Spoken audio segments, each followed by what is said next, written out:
Ronald Acuna Jr. came back yesterday in one of the more electric returns we've seen in recent memory, crushing a 467-foot moonshot on the first pitch in his first AB, before adding a 108-mile-per-hour single later and one of the best throws of the season from the right field corner to nab Elias Diaz trying for second.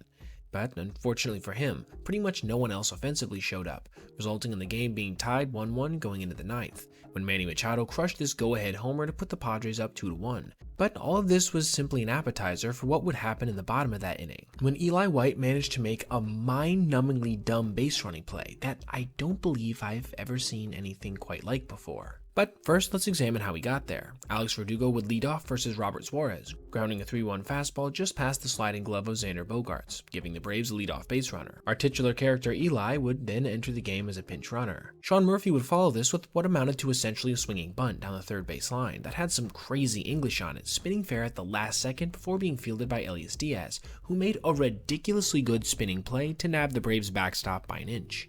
Still, a runner was now on second with one out, with Ozzie Albies coming to the dish, and the now veteran second baseman would not disappoint, lining a changeup in his center field, which Merrill got to fairly quickly. Runners on first and third and one out, right? Wrong. For some inconceivable reason, White seemed to believe that the ball was caught, which had him racing back towards second, resulting in him getting easily tagged out. Just look at this. I can't remember a time I've ever seen on a major league, minor league, or even little league field a runner believe that the ball was caught when it actually had landed, get all the way to third base, and then run back to second before getting tagged out on what wasn't even a force play. Now, the first question that pops to my mind was, what the hell was third base coach Matt Tuiasosopo doing? But as we can see from this angle, he was behaving completely normally, giving the hold-up sign as White approached third base. However, it seems that Eli misinterpreted the universal two-hands-up sign for a hold as Matt somehow saying the ball was caught and that he had to get back. Just look at Tuiasosopo's body language here. He had no idea what was going on.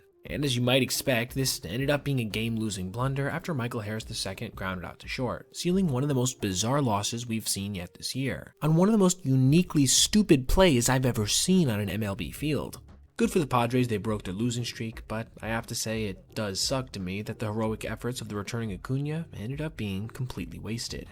Now, thank you so much for watching, and please remember that if you ever see anything you'd like to see detailed in the Made the Cut video, whether that be a specific play, player, or narrative surrounding a team or something, feel free to reach out to my email, basebpoet@gmail.com. And if I do end up using your idea, I'll of course give you a shout out. Thank you so much once again, and I'll see you in the next one.